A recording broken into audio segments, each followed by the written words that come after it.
Hai Wak, terima kasih sudah klik video ini. Ketemu lagi sama aku Nervi Sinaga. Oke Wak, di video kali ini aku akan mereview sebuah film berjudul Bite yang rilis tahun 2015. Film ini bercerita tentang perempuan bernama Casey yang tubuhnya menjadi berlubang dan mengeluarkan cairan berupa lendir sepulang liburan bersama temannya. Apa yang sebenarnya terjadi dengan Casey selama liburan? Yuk kita bahas Wak. Film diawali dengan Casey yang sedang liburan dengan temannya yang bernama Kirsten dan Jill. Di sana mereka terlihat minum cukup banyak, yang akhirnya membuat Casey terlibat one night stand dengan pria lain. Padahal sebenarnya Casey sudah memiliki pacar dan mereka akan berniat untuk menikah. Pacarnya bernama Jared. Esok harinya setelah sadar Casey menangis, karena ia sudah berada di tengah pantai. Tak hanya itu, ternyata semua barang Casey hilang, termasuk cincin yang diberikan oleh Jared ketika mereka bertunangan. Hari berikutnya, tiga sahabat ini berjalan-jalan di hutan. Mereka menuju sebuah sungai yang ditunjukkan oleh masyarakat sekitar. Akhirnya mereka menemukan sungai tersebut, dan sangat bersemangat untuk berenang di sungai itu. Sementara Kirsten merekam aksi mereka. Saat itu pula, Casey tiba-tiba merasakan ada yang menggigit pahanya. Casey memberitahu Jill dan Kirsten, tapi mereka tidak terlalu menanggapi dan menganggap bahwa semua akan baik-baik saja, karena itu hanya gigitan kecil. Lalu mereka memutuskan untuk pulang. Mereka kemudian kembali dari liburan mereka di Costa Rica, ke rumah mereka masing-masing. Saat Casey tiba di rumahnya yang berupa sebuah apartemen, ternyata di sana sudah ada Jared yang ingin memberinya sebuah kejutan kecil, yaitu sebuah kursi untuk anak. Jared di sini tampak sangat mencintai Casey dan berniat untuk menikah dengannya. Tapi ternyata Casey tidak demikian. Casey belum siap untuk menikah dan memiliki anak. Dan kemudian Casey teringat dengan cincin yang diberikan oleh Jared ketika mereka bertunangan, yang baru saja Casey hilangkan ketika mereka liburan di Costa Rica. Ia takut Jared akan marah jika tahu cincin itu hilang.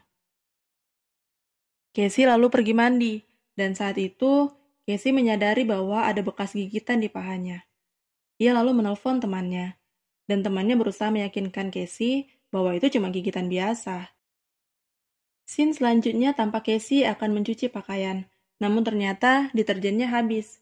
Lalu ia memutuskan untuk meminta deterjen pada Ibu Jared yang tinggal satu apartemen dengannya. Namun ternyata respon Ibu Jared kurang baik, karena ia memang tidak menyukai Casey. Kemudian malam harinya, tampak Casey akan makan malam dengan Jared. Lalu ketika sedang makan, Casey mengeluh mual dan langsung berlari ke toilet. Di sana, Casey muntah dan mengeluarkan lendir berwarna putih dari mulutnya. Casey lalu minta diantar pulang oleh Jared karena merasa sangat tidak enak badan. Jared kemudian mengantar Casey pulang ke apartemennya dan kemudian mereka... Saat itu Jared tak sengaja memegang bagian paha Casey yang luka dan Casey yang malu berlari ke kamar mandi dan membersihkan lukanya. Jared kemudian pulang ke rumahnya. Esoknya, hal yang sama masih terulang. Casey selalu memuntahkan semua yang ia makan. Dan kali ini, muntahan Casey sudah berwarna hijau kekuningan. Casey lalu memutuskan untuk menceritakan kondisinya kepada sahabatnya, yaitu Kirsten. Casey menceritakan semua gejala yang ia alami, mulai dari mual, pusing, tidak bisa makan, dan Kirsten memberi pendapat bahwa Casey mungkin saja hamil. Oleh karena itu, sepulang ke rumah, Casey memeriksanya dengan tes kehamilan, dan ternyata benar, Casey memang hamil. Ia lalu mengecek bekas gigitan itu lagi, dan mulai memencetnya, dan kemudian keluarlah cairan kental berwarna kuning dan berbau. Casey lalu menelpon dokter, ia ingin berkonsultasi, tapi dokter hanya menyarankan Casey untuk menggunakan krim, untuk mencegah infeksinya menyebar. Karena merasa tidak sehat, Casey akhirnya hanya beristirahat di apartemennya. Ia tidak keluar rumah berhari-hari. Namun anehnya, Casey tiba-tiba terbangun dan malah berada di dalam bathtub yang penuh dengan air. Air dalam bathtub kelihatan keruh, dan Casey melihat ada banyak butiran berwarna kuning berlendir. Tubuh Casey terlihat semakin memburuk. Di seluruh tubuhnya, tampak mulai muncul lubang-lubang, bahkan hingga di wajahnya. Saat bercermin itu, tiba-tiba Ibu Jared datang ke kamarnya. Karena mencium bau aneh dari kamar Casey. Karena tidak kunjung dibuka, Ibu Jared memutuskan untuk langsung masuk ke dalam. Ketika masuk ke dalam, Ibu Jared terlihat kaget. Ia melihat kamar Casey yang penuh dengan lendir. Dan Ibu Jared menemukan test pack yang sudah digunakan oleh Casey. Dan akhirnya mengetahui bahwa Casey hamil. Dan ibunya menyebut Casey sebagai pelacur. Casey yang tidak terima langsung menyerang Ibu Jared dan membunuhnya. Lalu meletakkan jasad Ibu Jared di dalam bathtub di kamar mandinya. Casey kemudian bercermin dan menyadari kondisi wajah dan tubuhnya semakin buruk. Wajah dan tubuhnya tampak mulai menyeramkan. Scene berikutnya tampak Jared berusaha menghubungi Casey, tapi tidak ada jawaban. Lalu Jared pergi menemui Casey di kamarnya. Tetapi Casey tidak ingin menemui Jared, dan ia berteriak meminta Jared untuk pergi. Kemudian scene berganti, di mana tampak Kirsten pergi ke rumah Jill.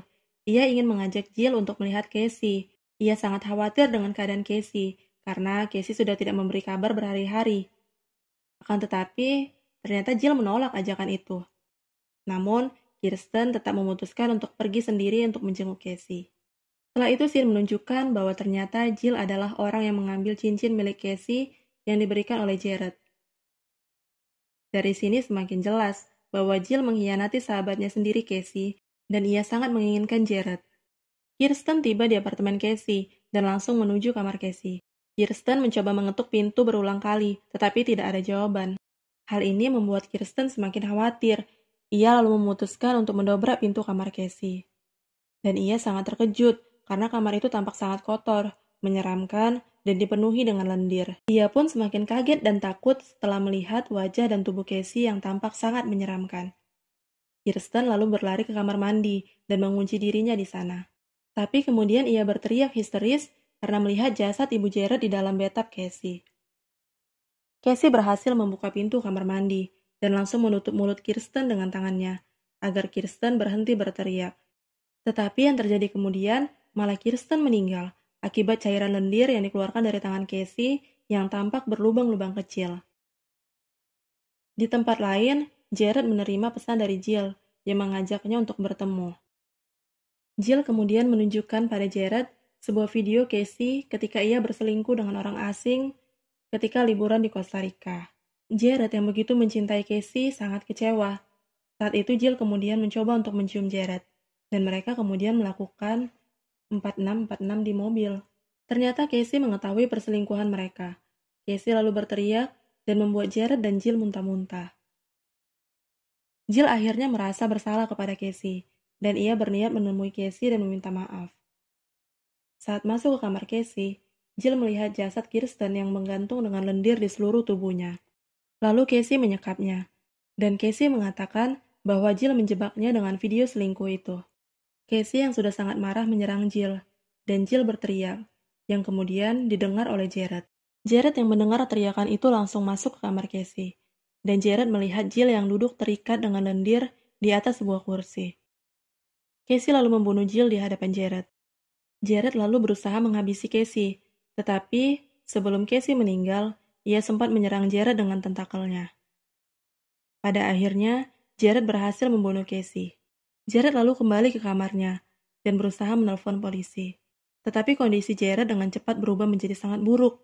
Ia kemudian mengeluarkan lendir dan tidak sadarkan diri. Seminggu kemudian, petugas datang dan mengisolasi apartemen tersebut. Polisi masuk ke dalam kamar Casey dan menemukan mayat Kirsten, Jill, Ibu Jared, dan juga Casey. Lalu mereka pergi ke kamar Jared. Di sana, petugas menemukan kondisi Jared yang sudah sangat buruk dan memiliki wujud yang menyeramkan. Ketika akan mengevakuasi Jared, tiba-tiba keluar banyak serangga dari dalam tubuh Jared dan kemudian menyerang polisi-polisi itu. Scene berikutnya memperlihatkan dua wanita yang sedang berolahraga pagi. Lalu tiba-tiba, seorang dari mereka mengalami luka di bagian kakinya akibat gigitan serangga. Dan film pun berakhir. Oke, Wak. Demikian alur cerita film Bite tahun 2015 kali ini. Terima kasih sudah menonton video ini sampai habis, dan mohon maaf apabila ada kesalahan. Bantu subscribe, like, komen, dan share video ini kalau kalian suka. Dan sampai jumpa di video berikutnya. Bye!